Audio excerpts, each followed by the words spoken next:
The space around Earth's solar system changed in an instant. One moment it was empty and peaceful. The next moment, 3,000 alien warships appeared like a metal storm cloud. Admiral Wu Jin stood on the bridge of the UN Defiance, Earth's biggest warship. His hands gripped the metal rail as he watched the sensor screens. The numbers made his stomach feel sick. 3,000 enemy ships against Earth's fleet of 62 vessels. "Sir, we're getting a clear picture of their fleet now," said Commander So Young from her station. Her voice was steady, but Wu Jin could hear the worry underneath. "They have battleships, destroyers, and support vessels. Each of their main ships is 3 times bigger than ours." Wu Jin nodded slowly. He had known this day might come.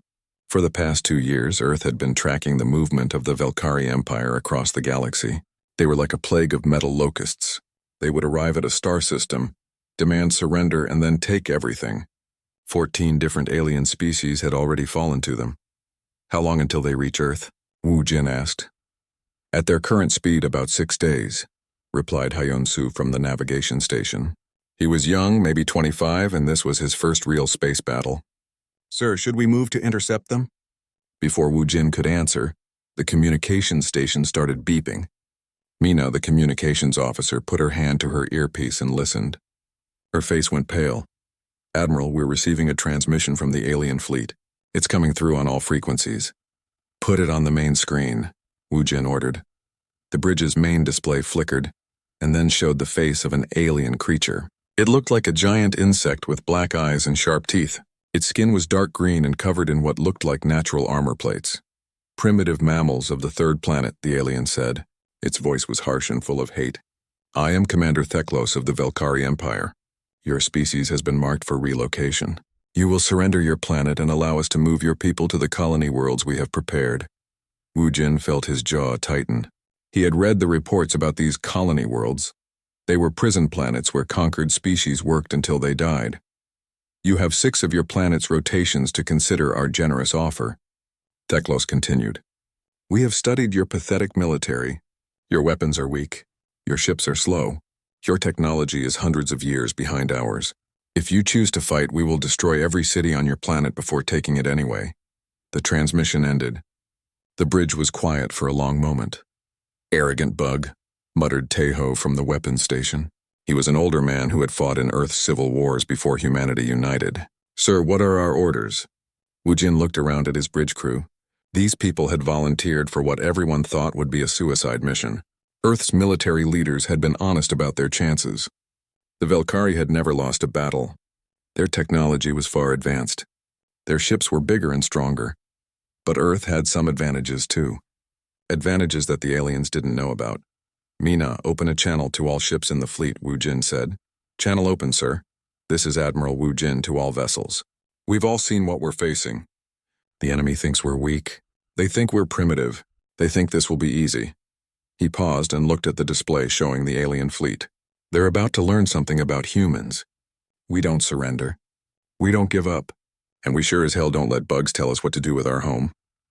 Cheers came through the communication system from the other ships. Wu Jin smiled grimly. "All ships prepare for combat operations. Follow Plan Gamma.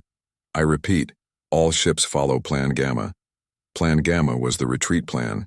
It called for all human ships to fall back beyond Neptune's orbit and wait for further orders. To anyone watching, it would look like Earth was running away in fear. But Wu Jin knew better. Earth's real weapons weren't in space at all. Over the next 3 days, the human fleet pulled back while the Velkari moved forward. The aliens sent small scout ships ahead to check human positions. They scanned every space station, every satellite, every military base they could find.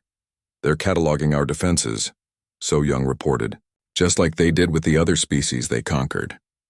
"Good," Wu Jin said. "Let them think they know everything." The Velkari established forward bases on several of the outer moons. Their main fleet took up positions around the solar system in a standard blockade formation. Wu Jin had studied their tactics from the few records that survived their previous conquests. They always did the same thing. Surround the planet, cut off escape routes, then slowly squeeze until the defenders gave up.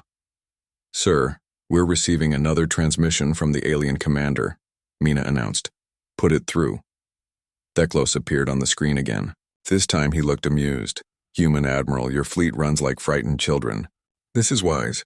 You cannot win against the might of the Velkari Empire. Perhaps you are not as stupid as the other primitive species we have conquered. Maybe not, Wu Jin replied calmly. But we're definitely more stubborn. Theklos made a sound that might have been laughter. Stubbornness will not save you. Your planet's governments are already broadcasting messages of panic to your population. Soon they will beg us to accept their surrender. The alien was right about one thing. Earth's governments were broadcasting to the people. But the messages weren't panic. President Yuri had addressed the world just that morning, telling everyone to stay calm and trust their military leaders. We ask for patience, she had said. Our forces have a plan. Of course, the aliens had intercepted that transmission too. They probably thought it was desperation. Commander Theklos, Wu Jin said, you've conquered 14 species. That's impressive, but you made one mistake. What mistake is that, human? You assumed that a species with basic space travel couldn't possibly threaten an interstellar empire. Theklos's insect face twisted into what looked like a sneer. Because it is true. Your ships use primitive chemical rockets. Your weapons are simple explosives. Your shields are electromagnetic fields. We have seen it all before, have you? Wu Jin asked. Have you really? He cut the transmission before the alien could answer. Sir, Hyunsu said quietly. Are we really going to be able to fight them? Wu Jin looked at the young officer. He thought about the secret facilities hidden deep under Earth's surface. He thought about the scientists who had been working day and night for 2 years. He thought about weapons that the Velkari couldn't even imagine. Son, he said, they came here expecting to fight primitive humans with simple technology. They're about to get an education. 3 days after the Velkari fleet arrived, they moved into Earth's solar system like they owned it. Their massive ships spread out in perfect formation. Some took positions near the outer planets. Others moved closer to Earth itself. They set up their blockade exactly the way they had done it, 14 times before. Commander Theklos stood in the command center of his flagship, the Devourer. Around him, his officers worked at control stations that glowed with alien symbols. The ship's walls were dark metal, and the air smelled like chemicals and machine oil. Report, Theklos ordered. The human fleet has retreated beyond the 7th planet, said his tactical officer.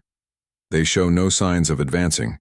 Our forward scouts have established bases on 12 moons and asteroids. And their planetary defenses? Minimal, Commander. We have identified 47 military installations on their planet's surface. All use primitive energy weapons and basic missile systems. No orbital defense platforms. No hidden weapon satellites. Theklos clicked his mandibles together in satisfaction. This was going exactly like all the others. The humans were behaving like frightened animals, hiding behind their planet and hoping the threat would go away. Begin Phase 2, he ordered. Deploy the atmospheric scrubbers. On Earth, President. Yuri sat in the underground war room beneath the Pacific Ocean. The room was carved out of solid rock and filled with computer screens and communication equipment. Military leaders from every nation on Earth sat around a large table, watching displays that showed the alien fleet's movements.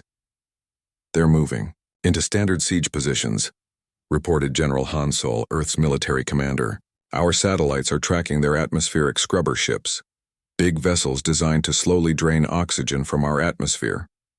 How long would that take? Asked Yuri. About 6 months to make breathing difficult, 12 months to make the planet uninhabitable. Yuri nodded. And our timeline? Dr. Heejin says the gravity generators will be ready in 48 hours. Dr. Do-hyun confirms the quantum resonance chambers are charging according to schedule. President Yuri looked at the screens showing the alien ships. They looked so confident, so sure of their victory. They had no idea what was waiting for them.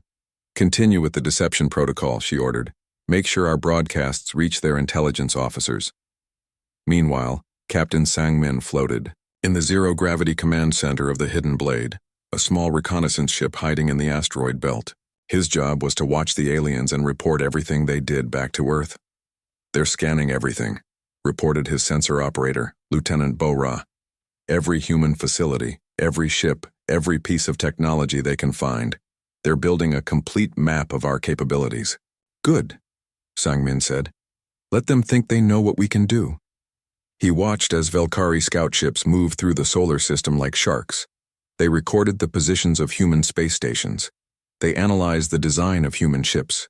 They even intercepted human communications and studied Earth's languages. But they missed the most important things. They missed the massive construction projects hidden deep underground. They missed the quantum research facilities buried under mountains. They missed the gravity generators disguised as geological survey stations. The aliens were looking for space-based weapons and military installations. They weren't looking for physics experiments. Dr. Hyejin worked in a laboratory 3 kilometers below the Tibetan Plateau. Around her, dozens of scientists monitored, computers and strange machines that hummed with barely contained energy. The air itself seemed to vibrate with power. "Status report on the gravitational field generators," she called out. "Generator 1 through 20 are online and stable," replied Dr. Kai Moon from his station. "Generators 21 through 40 are still charging. We should have full power in 36 hours. "And the targeting system? Linked to every telescope and sensor array on the planet. We can lock onto any ship in the solar system within seconds." Dr. Hyejin smiled. 2 years ago, when Earth's deep space monitors first detected the Valkyrie fleet heading their way, the world's governments had faced a choice. They could build more ships and weapons using current technology, knowing they would still be outgunned 50 to 1. Or they could try something that had never been done before. They chose to gamble everything on theoretical physics. Dr. Do Hyun's team had solved the equations for controlled gravitational manipulation. Dr. Hyejin's group had figured out how to build the generators, and teams of engineers around the world had spent 2 years digging tunnels and installing equipment in secret. "Dr. Hyejin," called out another scientist, "we're receiving the test transmission from the orbital monitoring station." "Put it through," a voice crackled over the speakers. "Underground Command, this is Orbital Watch Station 7. We have visual confirmation of alien atmospheric scrubber approaching Earth's upper atmosphere. Estimated time to operational depth, 4 hours. Acknowledged Watch Station 7. Maintain observation protocols." Dr. Hyejin turned to her team. "Gentlemen and ladies, it's almost time to show our visitors something new." Above them, on Earth's surface, the deception continued. News broadcasts showed panicked crowds and worried government officials. Earth's military leaders gave interviews talking about the hopeless odds they faced. Radio transmissions accidentally leaked information about Earth's defensive plans, all of which made humans look weak and desperate. The Valkyrie intercepted every transmission. Their intelligence officers analyzed every broadcast. They became more confident with each passing hour. "The humans are breaking down," reported Thekalos' intelligence chief. "Their government leaders are arguing about surrender terms. Their military is in disarray. Some of their cities are already evacuating." "Excellent," Thekalos said. "How much longer until the first atmospheric scrubber begins operation?" 3 hours, Commander." Thekalos looked at the display showing Earth, a small blue and green planet that would soon belong to the Valkyrie Empire. In a few days, maybe a week, the human leaders would send a surrender message.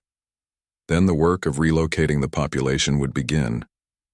He had done this before with species that had much better technology than the humans. The bird-like Karani had possessed energy shields that could stop anything. The crystalline Vorthak had ships that could travel faster than light in normal space. The machine intelligences of the Nexus Collective had computers that could think faster than any biological brain. All of them had fallen to the Valkyrie. All of them were now working in the mines and factories of the Empire. Humans would be no different. But deep under Earth's surface, Dr. Do Hyun was making final adjustments to quantum resonance chambers that could bend the laws of physics.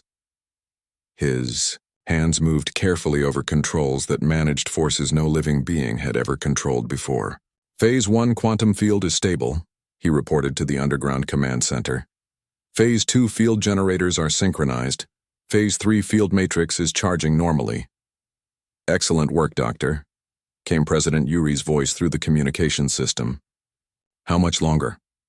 6 hours until we reach full operational capacity. The aliens won't know what hit them." Above ground, the first Valkyrie atmospheric scrubber ship entered Earth's upper atmosphere. It was a massive vessel, designed to hover in the sky and slowly remove oxygen from the air below. The ship's sensors detected no resistance, no weapons aimed at it, No attempt to stop it. The humans seemed to be giving up without a fight. Commander Theklos received the report with satisfaction.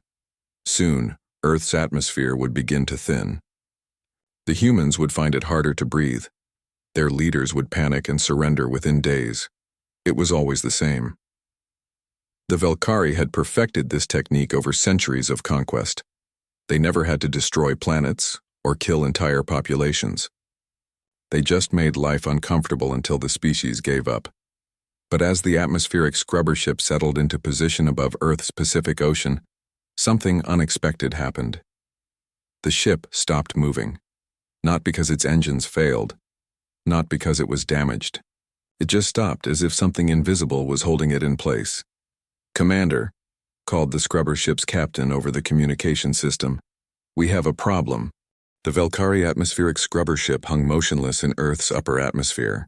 Its massive engines roared at full power, trying to move forward, but the ship stayed exactly where it was. Captain Veltar stared at his control panels in confusion. "Engineering report," he shouted into his communicator. "Sir, engines are operating at maximum capacity," came the reply. "All systems are normal, but we're not moving. That's impossible. Check the navigation systems. Navigation shows we should be moving forward at normal speed, but position sensors say we haven't moved at all." Commander Theklos received the report on his flagship with growing anger. "What do you mean the ship is stuck?" "I mean it cannot move, Commander," Veltar explained. "It's as if something invisible is holding us in place. My engines are working perfectly, but we remain stationary. Scan for human weapons. Look for tractor beams or magnetic fields. We've run every scan we have. There are no energy signatures, no magnetic fields, no tractor beams. Nothing that should be able to stop a ship of this size." Theklos clicked his mandibles in frustration. In 200 years of conquest, nothing like this had ever happened. "Deploy a second scrubber ship. If the humans have some kind of trap, we'll overwhelm it." The second atmospheric scrubber approached Earth from a different angle. It came in fast, engines at full power, ready to blast through whatever was stopping the first ship. It made it halfway to operational altitude before it too stopped moving. Then a third ship stopped, then a fourth. On the lunar command bunker, Lieutenant Bora watched her displays with grim satisfaction. "Gravity well generators are online and locked onto all targets, sir." Admiral Wu Jin stood behind her, watching the tactical display. Red dots showed Velkari ships, and each one that approached Earth was getting trapped by invisible forces. "How many ships are we holding?" 12 atmospheric scrubbers, 6 escort vessels, and 4 heavy cruisers. The gravity wells are stable and holding. Excellent. Open a channel to Dr. Hai Jin. The display screen flickered and showed the underground laboratory where Dr. Hai Jin and her team worked at controls that glowed with strange energy. Behind them, massive machines hummed with power that seemed to make the air itself vibrate. "Doctor, how are our systems performing?" Wu Jin asked. "Better than expected, Admiral. We're currently maintaining 22 independent gravity wells with minimal power drain. Each well is creating a localized gravitational field approximately 50 times stronger than Earth's normal gravity. And the ships caught in them? Completely immobilized. Their engines can't generate enough thrust to escape a gravity field that strong. It would be like trying to fly away from a small black hole." Wu Jin smiled. 2 years of secret construction, 2 years of keeping the greatest scientific breakthrough in human history hidden from the world, and it was working perfectly. "Sir," Bora called out, "we're receiving a transmission from the alien commander." "Put it through." Theklos appeared on the main screen. The alien commander looked angry and confused. "Human Admiral, what are you doing to our ships?" "Just giving you a demonstration of human technology," Wu Jin replied calmly. "This is impossible. Your species barely understands space travel. You cannot have weapons that control gravity." "Can't we?" Wu Jin asked. "You spent the last 3 days studying our military capabilities. Did you find everything you were looking for?" "Your ships use chemical rockets. Your weapons are primitive explosives. We have analyzed your technology completely. You analyzed what we let you see. The real question is, what didn't we let you see?" For the first time since arriving at Earth, Theklos looked uncertain. "You are bluffing. This is some kind of trick, is it?" "Let me explain something about humans, Commander. When we're threatened, we don't just fight back. We innovate. We create things that shouldn't exist. We turn science fiction into science fact. Wu Jin gestured to Bora, who began typing commands into her console. On the tactical display, one of the trapped Velkari ships began to move. Not forward or backward, but spinning slowly in place. We're not just holding your ships, Wu Jin continued. We're controlling them. Every ship caught in our gravity wells is now under our direct control. Teklos watched in horror as his trapped ships began moving in patterns that defied everything he knew about physics.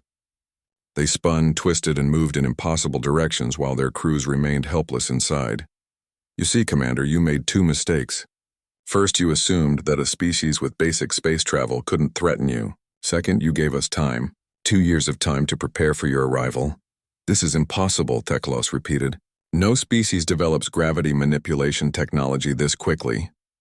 No alien species, Wu Jin corrected. But you've never dealt with humans before. Deep underground, Dr. Do-hyun monitored the quantum resonance chambers that made everything possible. The machines around him contained forces that could tear apart the fabric of space itself, but they were controlled, focused, and aimed precisely where they needed to go. Dr. Heejin, he called out, we're ready to demonstrate the full capabilities of the system. Proceed with demonstration protocol, Dr. Hyejin replied. On the surface, every telescope and sensor array on Earth turned toward the Velkari fleet. Targeting computers calculated distances, trajectories, and mass distributions. The gravity generators deep underground adjusted their output. And then something happened that would change the galaxy forever. One of the trapped Velkari ships simply crumpled, not from weapons fire or explosions, but from gravity itself. The ship's hull collapsed inward as if an invisible giant hand was squeezing it into a ball. What have you done? Teklos screamed. Demonstrated what happens when you create a gravity field 100 times stronger than normal, Wu Jin replied. That ship's hull just experienced the same forces that exist near a black hole. Another ship crumpled. Then another. The Velkari crews trapped inside couldn't escape, couldn't fight back, couldn't do anything except watch as their vessels were crushed by forces they couldn't see or understand. Stop this, Teklos demanded. This is a violation of the laws of war. What laws? Wu Jin asked. You came here to conquer our planet and enslave our people. You told us to surrender or face extinction. Now you want to talk about laws? The truth was sinking in across the Velkari fleet. The humans weren't primitive. They weren't helpless. They had weapons that could manipulate the fundamental forces of the universe.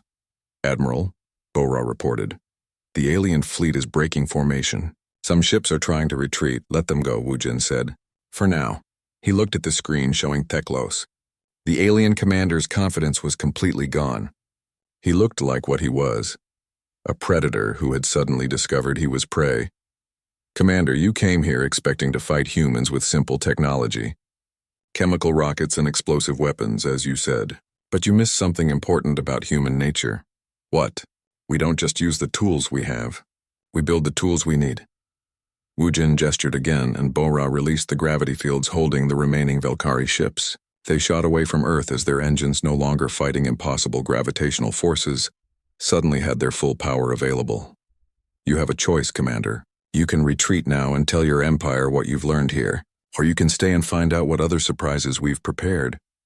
Teklos stared at the human admiral for a long moment. Around him, his bridge crew waited for orders. His tactical displays showed that nearly half his atmospheric assault force had been destroyed without firing a single shot. This isn't over, human. No, Wu Jin agreed. It's just beginning. You see, we've been studying your empire for 2 years. We know about the 14 species you've conquered. We know about your slave worlds and your resource extraction operations. What are you saying? I'm saying that Earth isn't your conquest anymore. Your empire is our problem to solve. Teklos cut the transmission. On his bridge, alarms were sounding as his fleet tried to reorganize. His officers looked at him with expressions he had never seen before. Fear. Sir, his tactical officer said quietly. What are your orders? Teklos looked at the display showing Earth. The small blue planet that was supposed to be an easy conquest now looked like the most dangerous place in the galaxy. Prepare for retreat, he said, and send a message to the Empire. Tell them we need reinforcements. How many reinforcements, sir? Teklos thought about ships being crushed by invisible forces. He thought about weapons that could control gravity itself.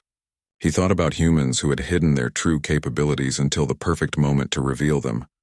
All of them, he said. Send all of them. The Velkari fleet scattered across the solar system like frightened animals. Ships that had arrived in perfect formation now fled in every direction, trying to escape the gravity weapons that had destroyed half their atmospheric assault force in minutes. Commander Thekla stood on the bridge of his flagship, watching his empire's greatest armada fall apart. "Status report," he demanded. 700 ships have broken formation and are retreating to the outer system, reported his tactical officer. 400 more are trying to reach hyperspace jump points. And the humans? Their main fleet is advancing, sir. Theklos looked at the tactical display in disbelief. The small human fleet that had been hiding behind Neptune was now moving toward his forces. 62 ships against the remaining 2,000 Velkari vessels. They're outnumbered 30-1, he muttered. What are they thinking? Captain Jinwoo commanded the human destroyer Swift Justice as it led Hunter Squadron toward the fleeing alien ships. His crew was small, only 25 people, but they had weapons the aliens couldn't imagine. Contact bearing 27 Mark IV, announced his sensor operator. 3 Velkari destroyers attempting to hide in the asteroid belt. Do they see us approaching? Jinwoo asked. Negative, sir. They think the asteroids are blocking our sensors. Jinwoo smiled. They're about to learn something new about human sensors. Tactical prepared dimensional phase torpedoes. Lieutenant Na-young worked at the weapons station. These weren't the chemical explosive torpedoes the aliens expected. These were weapons that existed in multiple dimensions at the same time. Torpedoes armed and ready, sir. Targeting all 3 ships. Fire. The torpedoes launched from Swift Justice, but they didn't follow normal physics. Instead of traveling through space, they moved through folded dimensions, appearing inside the target ships without ever crossing the distance between them. The 3 Velkari destroyers exploded from the inside out. Sir, the communications officer called out. We're receiving a distress signal from the alien ships. Put it through. A panicked Velkari voice came over the speakers. This is Ship Commander Zekai. We are under attack. The humans have weapons that appear inside our ships. How is this possible? Jinwoo opened a response channel. Commander Zekai, this is Captain Jinwoo of the human fleet. Your ships are now in our territory. Surrender immediately or face destruction. Surrender? You have 1 small ship. We have 3 destroyers. Had, Jinwoo corrected. You had 3 destroyers. Now you have wreckage. Meanwhile, across the solar system, similar scenes played out as human ships hunted down the fleeing Velkari forces. The aliens couldn't understand how primitive human vessels kept appearing exactly where they were trying to hide. On board the Velkari cruiser, Dark Talon, Ship Commander Velnash watched his sensors with growing terror. How do they keep finding us? He asked his navigation officer. I don't know, sir. We've changed course 6 times and used every stealth protocol we have, but they always know where we are. What Velnash didn't know was that human scientists had spent 2 years studying captured Velkari technology. They understood how alien sensors worked, how alien stealth systems operated, and most importantly, how alien minds thought. Dr. Ki Moon coordinated the hunt from his mobile command ship, the Probability. His vessel was packed with computers that could predict alien movement patterns with perfect accuracy. Ship Group 7 is trying to hide behind Jupiter, he reported to the human fleet. Ship Group 12 is heading for the edge of the solar system. Ship Group 15 thinks they're being clever by doubling back toward Earth. Are they being clever? Asked Admiral Wu Jin over the communication system. Not really. We know exactly what they're going to do before they do it. Their tactics are completely predictable. The truth was worse than that. Human intelligence teams had been studying Velkari military doctrine for 2 years.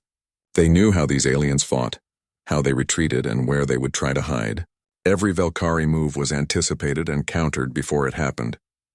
But the real shock came when human boarding parties began taking alien ships intact. Lieutenant Na-young led a strike team through what appeared to be solid metal walls, walking directly onto the bridge of the Velkari cruiser Night Hunter. The alien crew stared in shock as humans materialized inside their ship. How did you get through our hull? Demanded the ship's captain. Dimensional phase technology, Na-young explained as her team secured the bridge. Our bodies exist in 11 dimensions simultaneously. Your ship's hull only exists in the normal 3 dimensions. She raised her weapon, which looked like a normal human rifle, but fired energy that targeted Velkari physiology specifically. Your exoskeletons are impressive, but they can't protect against weapons designed to disrupt your nervous system. The Velkari captain collapsed as the weapon fired. His crew surrendered immediately. Similar captures happened throughout the solar system. Human forces didn't just outfight the Velkari. They demonstrated technologies that made the aliens' advanced weapons look like stone tools. Commander. Theklos received report after report of impossible human capabilities. Ships that could move through solid matter, weapons that fired through dimensions, sensors that could track any vessel anywhere in the solar system.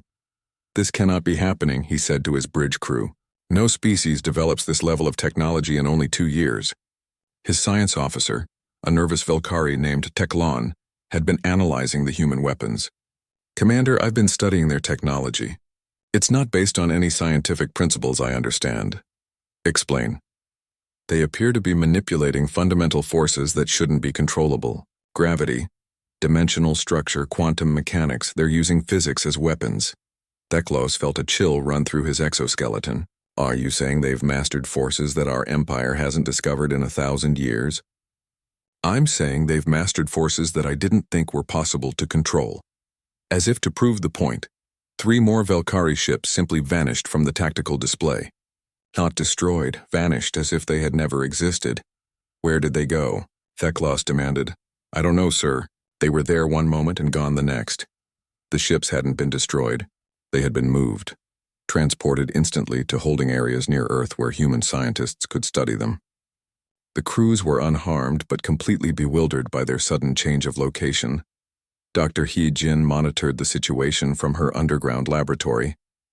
Phase shift completion successful, she reported. 3 more ships captured intact. Crews are confused but uninjured. Any resistance? Asked President Yuri over the communications system. None. Once they realized their weapons couldn't hurt our boarding parties, they gave up immediately. The most terrifying moment for the Velkari came when they tried to escape the solar system entirely. Ships that reached the edge of human space found their hyperspace drives simply wouldn't work. Captain Vortes commanded a fast scout ship that had made it farther from Earth than any other vessel.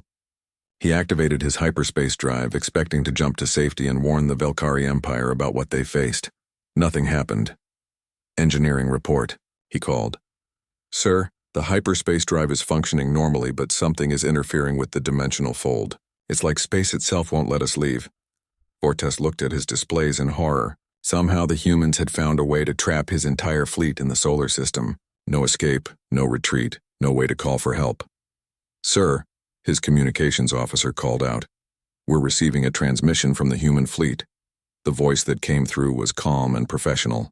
Velkari vessel, this is Admiral Wu Jin of the Earth Defense Force. Your hyperspace drive has been disabled by quantum interference fields. There is no escape from this solar system. This is impossible, Vortes replied. No species can control hyperspace itself. We do, and we will continue to do so until every ship in your fleet has been captured or destroyed. Vortes felt his confidence crumble completely. What do you want? Surrender. Land your ship at the coordinates we're transmitting. Your crew will be treated according to the same standards of mercy you showed the 14 species your empire conquered. The captain understood the implication immediately. The Velkari had never shown mercy to conquered species. You're going to kill us all. That depends, Wu Jin replied. How badly do you want to find out what other weapons we haven't shown you yet? Across the solar system, the same conversation was happening on hundreds of Velkari ships. The mighty empire that had conquered 14 star systems was being systematically dismantled by a species they had thought was primitive. Commander Theklos made one final attempt to rally his forces. All ships, concentrate your fire on the human command vessel. If we can destroy their leadership, maybe we can break their coordination. 50 Velkari ships turned their weapons toward Admiral Wu Jin's flagship. Energy beams and missiles that could destroy planets focused on the single human vessel. The weapons never reached their target. Instead, they seemed to hit invisible barriers and disappear harmlessly, Commander. Dr. He Jin's voice came over the Velkari communication system, somehow bypassing their security entirely. You're trying to use energy weapons against a species that can manipulate the structure of space itself. Your attacks exist in normal space. Our defenses... 6 months later, the Sol system was quiet again. The massive Velkari fleet that had arrived with 3,000 ships was gone. Not retreated, gone. Every vessel had been either destroyed or captured. The wreckage had been completely salvaged, and the surviving alien crews worked in human research facilities, helping scientists understand technologies they had spent centuries developing. President Yuri stood in the main assembly hall of the United Earth government. Representatives from every nation on the planet sat before her, along with military leaders and scientists who had made humanity's victory possible. But today's speech wasn't just for Earth. Today, the entire galaxy would hear what humanity had to say. "Begin transmission," she ordered. Throughout space, captured Velkari communication networks came to life. The same systems the aliens had used to coordinate their empire now carried a different message to every known species in the galaxy. "To all civilizations who may receive this transmission," President Yuri began. "I am Yuri, leader of the human species from the planet Earth. 6 months ago, the Velkari Empire came to our solar system with 3,000 warships. They demanded our surrender and the relocation of our entire population to their colony worlds." She paused, looking directly into the camera that would carry her image across the galaxy. "We responded with complete destruction. Not one of their vessels survived to return home. The message was being received on 1,000 worlds. In the crystal cities of the Karani homeworld, bird-like beings who had been enslaved by the Velkari looked up from their work in shock. On the machine worlds of the Nexus Collective, artificial intelligences processed the impossible information that their conquerors had been defeated. "Some of you may think this is impossible," Yuri continued. "The Velkari Empire had superior technology, larger ships, and more experience in warfare. They had conquered 14 star systems and enslaved countless species. How could one small planet defeat such a mighty force?"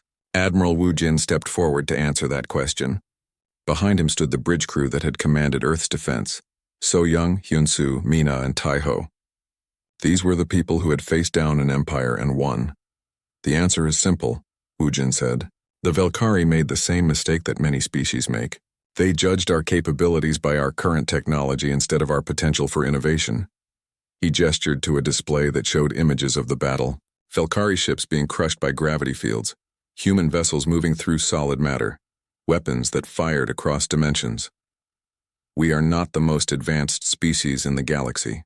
We are not the oldest or the wisest, but we are the most adaptable. When faced with an impossible threat, we don't just fight back with what we have. We create what we need."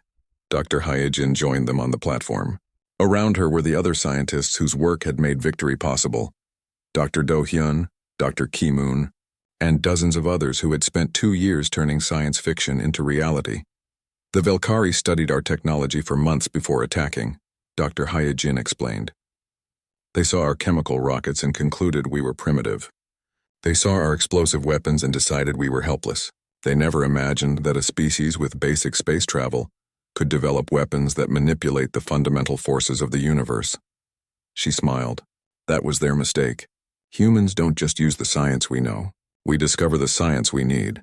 The transmission continued, showing footage of human ships now patrolling the solar system. But these weren't the same vessels that had fought the Velkari. These were new ships built using captured alien technology and improved with human innovations.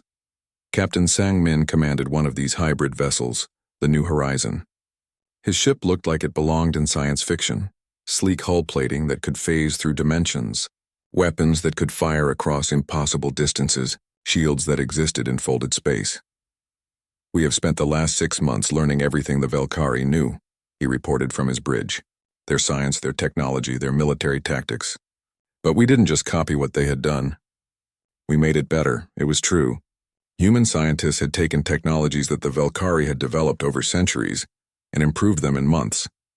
Faster hyperspace drives, more efficient energy weapons, better sensors and communication systems. But more than that, they had combined technologies in ways the aliens had never imagined. Weapons systems that used multiple scientific principles at once, ships that could exist in several dimensions simultaneously, defensive systems that bent the laws of physics. "The galaxy is about to change," President Yuri announced. "For too long, aggressive empires like the Velkari have conquered peaceful species. For too long, strength has been measured by the size of your fleet or the power of your weapons." She looked directly into the camera. "That era is over." Captain Yoonji stood on the bridge of humanity's first interstellar expedition ship, the Liberator. Around her, a crew of humans and former Velkari slaves worked together at control stations. The ship was heading toward the former Velkari homeworld, carrying a message that would reshape galactic politics. "This is Captain Yunji of the Earth Liberation Fleet," she transmitted as her ship entered Velkari space. "We come with a message for the remaining Velkari colonies and all species under their control." The response came from a panicked Velkari defense commander. "Human ship, you are entering Velkari territory. Withdraw immediately or face the consequences." "What consequences?" Yunji asked calmly. "Your empire is dissolved. Your military is defeated. Your leaders are dead or in human custody." She gestured to her navigation officer, a former Velkari slave named Tekra, who had volunteered to help humanity liberate his people's victims. "Tekra, please explain the new situation to your former masters." The alien looked into the camera with something humans had never seen in Velkari eyes before. Hope. "To all Velkari colonies," he began, "the empire that enslaved 14 species is finished. The humans have defeated every military force we had. They have captured every ship we sent against them. They have proven that our technological superiority was an illusion." He paused, choosing his words carefully. "The humans offer you a choice. You can continue to exist under their protection, following their laws, never again making war on anyone. Or you can resist and discover what other weapons they haven't shown us yet." The transmission was being received throughout the former Velkari territory. On colony worlds and space stations, Velkari administrators realized that their empire had fallen to a species they had never heard of 6 months ago. Back on Earth, Minister Sang Wu addressed the Global Defense Council with a summary of the new galactic situation. 17 species in our local galactic arm have sent diplomatic missions, requesting non-aggression pacts, he reported. 4 more have offered to share technology in exchange for protection from other aggressive empires. He looked at the star charts that showed humanity's growing influence. "The Korani have asked us to help them rebuild their civilization. The Nexus Collective wants to establish trade agreements. 3 species that were conquered by the Velkari have already joined our alliance." "And the remaining threats?" asked President Yuri. "Intelligence reports indicate that 2 other empires similar to the Velkari exist in nearby sectors. The Drakmoth Hegemony and the Scion Confederacy. Both have been watching our conflict with the Velkari. Are they planning to attack?" Sangwoo smiled. "They were. Now they're sending ambassadors." The truth was spreading across the galaxy faster than any ship could travel. Humanity had not just defeated the Velkari, they had done it so completely and with such advanced technology that other aggressive species were reconsidering their expansion plans. Dr. He Jin's laboratories continued working around the clock, now with access to technologies from 15 different species. Each new discovery led to more innovations, more weapons, more ways to defend Earth and its growing list of allies. "We're not trying to build an empire," she explained to the assembled scientists from around the galaxy who had come to study human innovations. "We're trying to build something better." The human approach was different from anything the galaxy had seen before. Instead of conquering species and enslaving them, humanity offered protection in exchange for cooperation. Instead of hoarding technology, they shared it with allies who proved they could be trusted. But they also made it very clear what happened to aggressive empires that threatened peaceful species. The final message of President Yuri's transmission was directed specifically at those empires. "To any species that believes conquest is acceptable, that enslaving other beings is natural, that might makes right, we offer you this warning. Earth stands ready to defend any peaceful species against aggression." She gestured to Admiral Wu Jin, who stepped forward with a display showing the current human fleet. Ships that combined technologies from across the galaxy, weapons that could reshape space itself, defenses that made traditional warfare obsolete. "The Velkari came to our system with 3,000 ships, confident in their superiority," Wu Jin said. "They were destroyed by a species they considered primitive. How confident do you feel about attacking us now?" The message ended with a simple statement that would be remembered across the galaxy for generations. Humanity has learned that peace is not the absence of conflict. It is the presence of